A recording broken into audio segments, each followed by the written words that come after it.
예, 안녕하세요. 서울대 사회학과의 장덕진 교수입니다. 예, 오늘 이렇게 귀한 자리에 불러주셔서 감사드리고요. 제가 25분 시간 가지고 있는 거 맞지요? 아마도 예, 그 시간에 맞춰서 해보겠습니다. 저는 사실 문화예술적인 소양은 별로 없는 사람인데 왜 저를 오늘 여기 불러주셨나? 아마 이제 전체 프로그램을 보니까 문화예술에 대한 얘기는 이제 뒷부분에서 전문적으로 더 하시는 것 같고요. 저보고는 이제 다른 여러 분야의 변화들을 논의하기에 앞서서 뭐 정치 사회적인 변화 전망 또 윤석열 정부의 정책 거버넌스는 어느 방향으로 가게 될 것 같은지 뭐 약간의 예측 뭐 이런 얘기들을 하라는 말씀인 것으로 이해를 했습니다. 예, 크게 한 네 가지 정도로 나눠서 말씀을 드릴까 합니다. 제가 사회학자로서 한 10년 전부터 한국 사회를 진단하기 위해서 계속해서 사용해 오던 분석 틀이 있거든요. 한 10년 전에 봤을 때 한국 사회를 어떻게 진단할 수 있었는지에 대해서 간단히 말씀드리고요. 근데 그 이후에 지난 10년 동안 상황이 조금 달라졌다고 저는 보거든요. 그 달라진 변화의 가장 중요한 부분은 민주주의의 위기가 새로운 방향으로 진화했다는 겁니다. 거기에 대한 설명 간단히 드리고요. 자, 이런 것 때문에 어떤 문제가 생기는지를 지난 정부에서의 세금 정책을 사례로 해서 좀 설명을 드리겠습니다. 저거 말고도 정책 사례들은 말씀드리고 싶은 게 많이 있습니다만 뭐 부동산 정책이라든가 뭐 기본소득이라든가 최근에 논의가 된 적이 있었던 횡재세라든가 뭐 이런 드리고 싶은 말씀 많이 있습니다만 아마도 시간이 부족할 것 같아서 혹시 뭐 시간 나면 잠깐 언급을 할까 안 그러면 준비된 것만 말씀드리겠습니다. 그리고 마지막으로 윤석열 정부의 거버넌스가 나아가야 할 길 뭐 이런 정도 네 부분으로 나눠서 말씀드릴까 합니다. 예, 우선 10년 전에 바라봤을 때 한국 사회가 어땠었는지를 간단히 설명드리겠습니다. 제가 양극화, 고령화, 민주주의 위기의 상호 제약이라고 붙여놨는데요. 간단히 말씀드려서 이런 틀입니다. 이제 많은 분들이 걱정하시는 한국 사회에 여러 문제들이 있는데 이 문제들을 커다란 거시적인 사회의 변화라는 흐름 속에서 보면 결국은 이 세 가지의 문제들이 하나하나가 다 굉장히 심각한 문제들이고 그런데 이 세 가지가 서로가 서로의 발목을 잡고 있어서 가뜩이나 풀기 어려운 심각한 문제를 용케 어떻게 하나라도 풀어볼까 하면은 옆에 있는 다른 문제가 발목을 잡아서 못 풀게 하는 그런 상황이었다는 게 대략 한 10년 전의 진단이었습니다. 그 당시에 제가 정확하게 몇 년인지는 기억 못하겠습니다만 10년 조금 넘은 것 같은데 그 당시에 제가 희망제 작소하고 굉장히 긴 이제 인터뷰를 해서 그게 이제 온라인에 나온 적이 있었는데 저도 깜짝 놀랐던 게 그 인터뷰에 대해서 독자들이 아마 제가 정확하게 숫자 기억 못하겠습니다. 한 2,000명, 3,000명 정도의 댓글이 달리면서 많은 분들이 거기에 대한 의견을 주시는 걸 보니까 이게 많은 한국 사람들이 실제로 겪고 있는 문제구나 하는 생각을 하게 됐었습니다. 간단하게 설명을 드리면 뭐 양극화는 따로 길게 설명드리지 않아도 다 아실 거고요. 고령화도 마찬가지고 민주주의의 위기라고 하는 것은 그때까지만 하더라도 양극화로 인해서 나뉘게 되는 두 종류의 한국 사람들, 두 종류의 국민들이 정치적으로도 비대표되는 사람들이 점점 늘어나고 우리가 이제 대의제 민주주의라고 하면은 정치적으로 대표되어야 하잖아요. 그런데 이 정치적 대표성의 균등성이 문제가 되는 그런 상황이었습니다. 그때까지만 하더라도 하나하나는 그렇고요. 양극화와 고령화의 관계를 보면은 한국이 양극화가 심한 편이지만 그 중에서도 특히 예를 들면 노인 빈곤 같은 거는 OECD에서 압도적인 1위거든요. 2위보다도 2배 이상 높은 압도적인 일인데 세계에서 가장 빠른 속도로 또 고령화가 동시에 진행되니까 가뜩이나 빈곤한 노인분들이 많은데 이 빈곤한 노인층으로 아주 많은 사람들이 굉장히 빠른 속도로 또 새롭게 유입이 되는 거죠. 근데 고령화가 진행이 되면은 그 반대 방향으로는 또 어떤 일이 벌어지느냐 하면은 부양을 받아야 될 사람들은 아주 빠른 속도로 세계에서 가장 빠른 속도로 늘어나고 동시에 부양을 하려면 누군가가 세금을 내야 될 거 아닙니까? 세금을 내는 경제활동 인구는 세계에서 가장 빠른 속도로 줄어드는 그래서 양극화 문제를 풀기가 더 어려워지는 뭐 이제 이런 상황이 진행이 되는 거고요. 양극화와 민주주의의 위기는 고령화와 양극화 문제에 대해서 그러니까 예를 들어서 양극화 같은 것은 한국에만 있는 문제가 아니라 사실 모든 OECD 국가에서 30년 전부터 시작된 문제입니다. 그래서 다 저 방향으로 모든 OECD 국가가 다 저 방향으로 가고 있는데 한국이 유난히 속도가 빠르죠. 속도가 빠르고 그 폭도 큽니다. 그러면은 이 정도의 방향을 바꾸지는 못한다 하더라도 이 정도의 차이가 왜 한국만 더 심하냐? 여기에는 정치가 어떤 방식으로 이 과정에 개입하느냐라는 문제가 결국은 중요한 변수가 되는데 10년 전에 관찰했을 때 한국 정치는 한국의 민주주의는 여기에 적극적으로 개입할 의지를 별로 보여주지 않았습니다. 그렇기 때문에 우리의 양극화가 더 빠르게 진전되는 뭐 그런 상황이었다고 진단을 했었던 게 10년 전의 일입니다. 그러다 보니 지금 보시다시피 마침 이거 오늘 이데일리에 이거 뭐 이 통계야 뭐 누구나 다 아시는 통계입니다만 마침 오늘자 이데일리에 이게 나왔길래 제가 그림을 따가지고 왔는데요. 예, 이렇게 진행이 되다 보니 노년 부양비만 가지고 보더라도 그러니까 생산 경제활동 인구 100명이 몇 명의 노인을 부양해야 하느냐라는 수치만 놓고 보더라도 지금은 한 41명 정도 부양을 하는데 반해서 2040년 되면 76명, 2070년 되면 120명 가까이 부양을 해야 되는. 이게 노년 부양으로 끝나는 게 아니라 아동 부양도 있거든요. 그러니까 굉장히 심각한 문제가 그냥 방치된 채로 지나가는 것이고 제가 10년 전에 심각하다고 진단을 했을 때만 해도 한국의 출산율이 1.2명이었었는데 근데 지금 아시다시피 0.78 뭐 이렇게까지 불과 10년 사이에 0.5가 또 떨어졌잖아요. 자 그러면 이렇게 객관적인 누가 얼마나 부양해야 되느냐, 뭐 세금 누가 내느냐 이런 수치의 문제만 있는 것도 아닙니다. 동시에 사람들의 생각이 가치관이 달라지거든요. 월드 밸류 서베이랑 유로피안 밸류 서베이라고 하는 전 세계 수십 개 국가들의 사람들의 가치관을 비교하는 조사 자료들이 있습니다. 이걸 가지고 보면은요. 자 우리 다들 부모님에 대해서 사랑하고 존경한다고 생각하잖아요. 대개는. 근데 이것은 개인의 생각이고 사회 전체를 보면은 고령화가 진행되면서 부모님에 대한 사랑과 존경이 떨어지거든요. 여러 나라들의 자료를 가지고 추계를 해보면 한국이 처음에 1981년 이 무렵에는 부모님에 대한 사랑과 존경이 여기 있었습니다. 그러니까 굉장히 높은 거죠. 그러면 사람들은 가치관이 변할 거라는 생각을 별로 못하기 때문에 30년이 지나도 여기 있을 거라고 생각하거든요. 고령화가 진행되더라도. 근데 실제 데이터를 가지고 추계를 해보면 이렇게 떨어집니다. 고령화가 진행될수록 안타까운 일이지만 노인이 부담스러운 거죠. 그래서 이만큼 갭이 생기고요.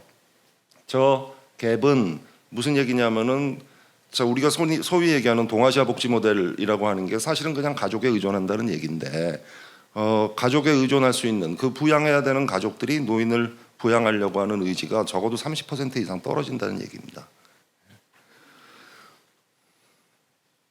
자 그럼 두 번째 소주제인 민주주의의 위기가 어떻게 진화했느냐라는 말씀을 드리면 지난 10년 동안 민주주의의 위기는 어느 방향으로 진화했다고 저는 보느냐 하면은 좌우를 가리지 않는 포퓰리즘으로 진화했다고 생각합니다.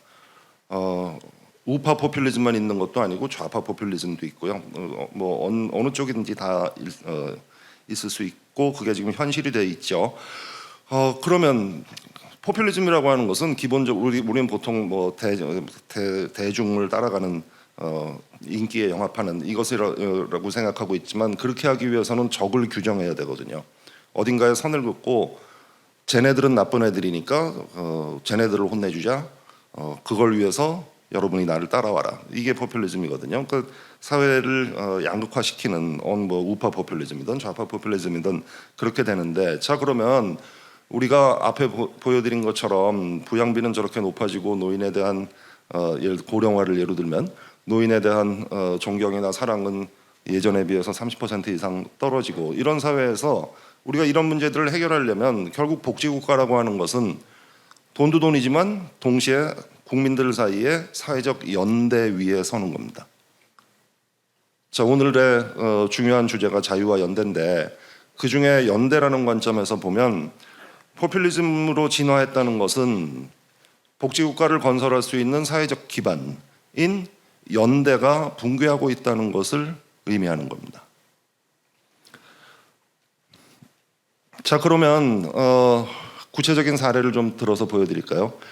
세금 정책을 예로 들어서 말씀드리겠습니다. 자, 이게 가장 최근에 두어 달 전에 나온 OECD 재정 통계입니다. Revenue Statistics. 이제 이런 국제기구 통계라고 하는 게 세계 여러 나라로부터 데이터를 받아서 비교해야 되기 때문에 보통 한 2, 3년 정도 시간차가 있거든요. 그러니까 가장 최신 데이터가 2000년 데이터입니다. 자, 이 2000년 데이터에 OECD 평균하고 한국의 세금 구조를 한번 비교해 볼까요? 빨간색이 한국이고 파란색이 OECD 평균입니다. 그러면 이 중에서 그냥 이렇게만 보시면 한눈에 잘 안 들어올 테니까 그 중에서 좀 눈여겨보실 부분만 제가 동그라미를 쳐드리겠습니다. 이 네 가지입니다. 자, 제일 왼쪽은 뭐냐면요, 소득세입니다. 소득세를 보면 빨간색이 한국인데, 한국은 OECD 평균에 비해서 전체 세금 중에서 소득세가 차지하는 비중이 5% 이상 낮습니다. 우리는 소득세를 적게 내고 있어요. 그 옆에 두 번째 동그라미 보시면 법인세입니다. 법인세는 우리 많이 내고 있죠. 네. 세 번째 동그라미는 재산세입니다. 우리는 14%인데 OECD 평균 6%입니다. 우리는 OECD 평균보다 거의 2.5배의 재산세를 내고 있습니다. 네 번째는 부가가치세입니다. OECD 평균의 4분의 3밖에 안 내고 있죠. 적게 내는 것은 소득세와 부가가치세고 많이 내는 것은 법인세와 재산세입니다. 자, 그럼 만약에 증세한다면 어디서 올리는 게 상식일까요? 소득세와 부가가치세에서 올리는 것이 상식이죠. 그런데 지난 정부에서 내내 문제가 됐었던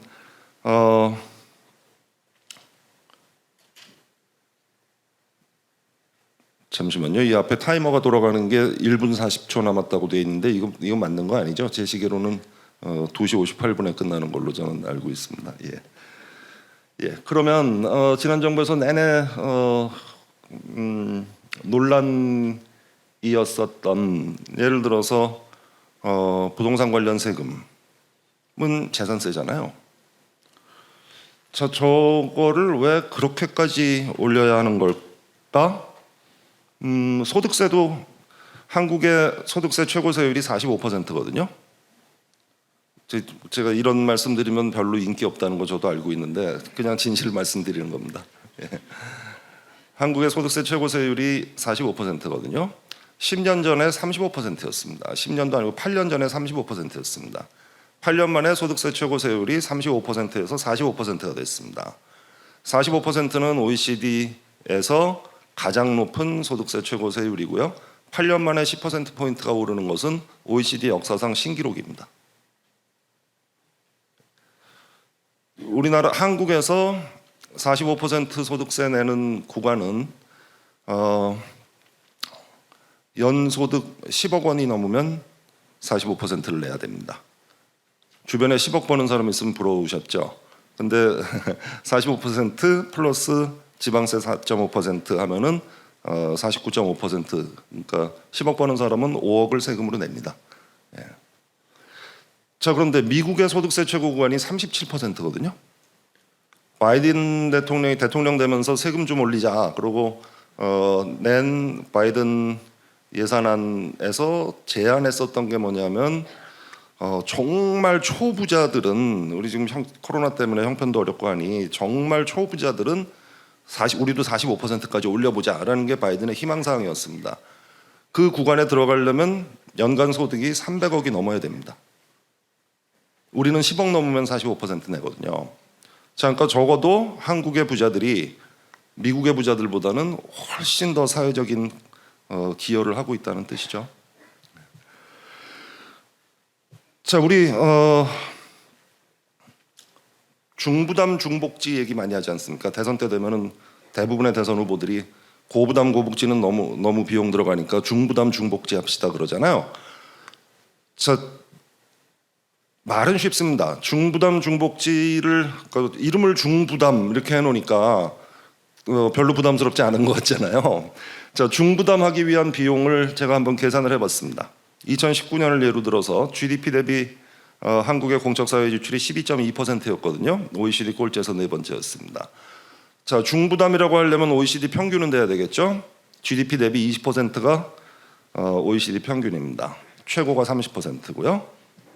2021년 GDP가 한국의 GDP가 1조 8천억 달러입니다. 그러면 우리가 12%에서 20% 가려면 8%포인트 더 복지에 써야 되죠.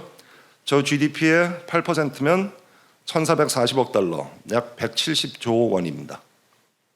170조 원을 복지에 더 써야 우리가 중부담 중복지 국가가 됩니다. 자, 그럼 누가 낼까요? 170조 원. 전 국민이 n분의 1 할까요? 불가능한 얘기겠죠. 예. 자, 성인 인구 5,200만에서 미성년자 빼면은 애들한테 세금 내라고 할 수 없잖아요. 4,340만 명입니다.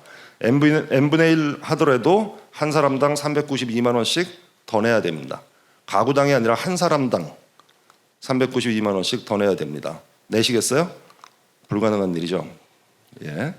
자, 그럼 상위 50%가 낸다? 한 사람당 784만 원씩 더 내야 되는데, 참고로 2021년에 4인 가구 중위소득이 487만 원입니다. 한 달 소득보다도 더 많은 돈을 한 사람당 더 내야 돼요. 아마 불가능하겠죠? 자, 지난 대선 때 국토보유세 과세 대상으로 거론됐었던 상위 10%가 낸다고 할까요? 그럼 1인당 3,920만 원씩 더 내야 됩니다. 종부세 과세 대상인 상위 2%가 낸다고 할까요? 1인당 연간 1억 9,600만 원씩 더 내야 됩니다.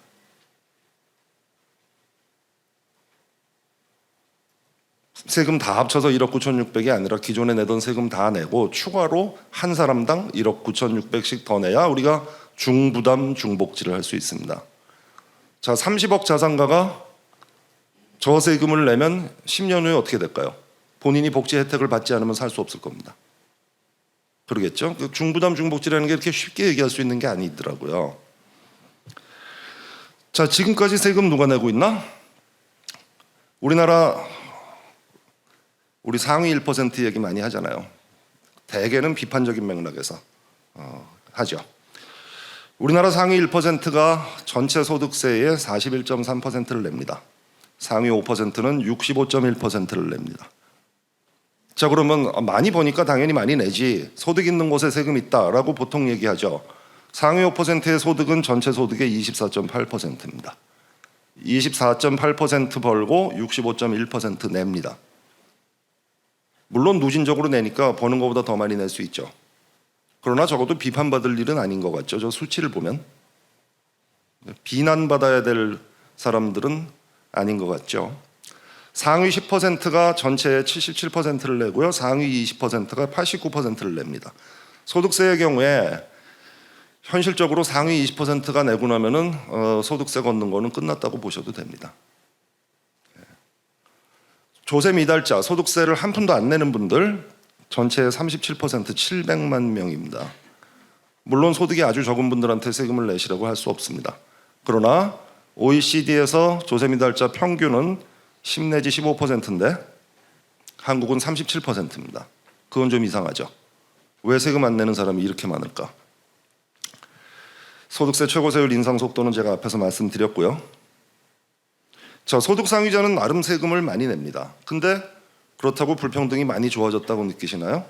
그렇지도 않잖아요. 왜 개선되지 않지? 자, 이거는 사실은 국세청에서 나와 있는 자료들이 있습니다. 그 자료들을 가져다 놓고 보면 해석도 다 나와 있습니다.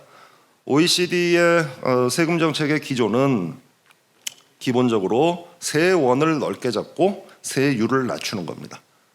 근데 한국은 오랫동안 진보 정부 보수 정부 할 거 없이 오랫동안 그 정반대로 좁은 세원 37% 세금 안 내잖아요. 세원을 좁히는 거죠. 좁은 세원 높은 세율을 고집해 왔기 때문입니다. 왜 그럴까요? 그게 정치적으로 인기 있으니까요. 진보 정부든 보수 정부든 할 것 없이. 자, 그래서 전체 아까 최고 세율 45%라고 말씀드렸는데 0.05%입니다. 0.05%에 45% 세금 때린다 하면은 속은 시원하죠. 표는 됩니다. 그러나 그 액수를 가지고는 불평등을 개선할 수 있는 세원이 되지 못합니다.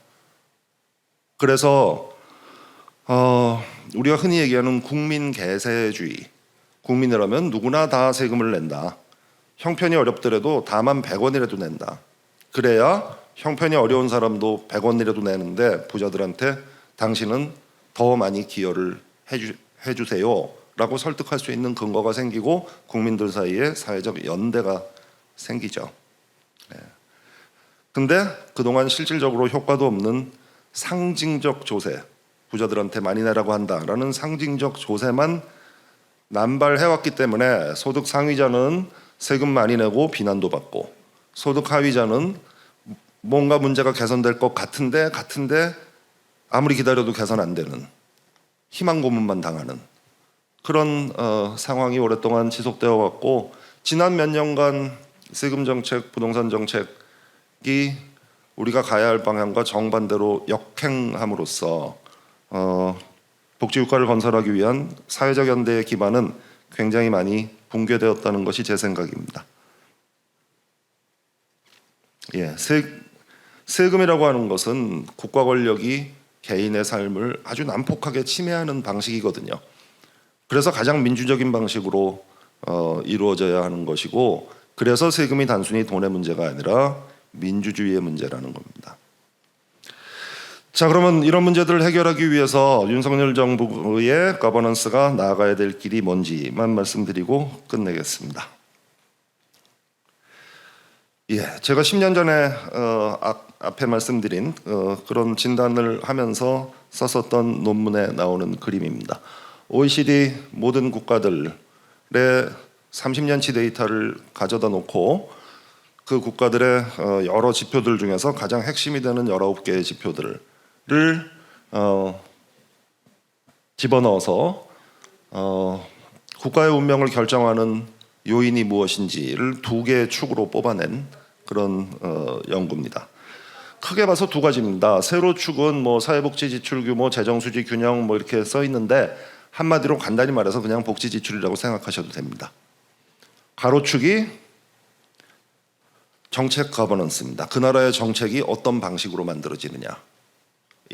결국 어떤 방식으로 의사결정을 해서 얼마를 복지 지출하느냐 이것이 국가의 운명을 상당 부분 결정하는 것으로 나타났습니다. 그 당시에 죄송합니다.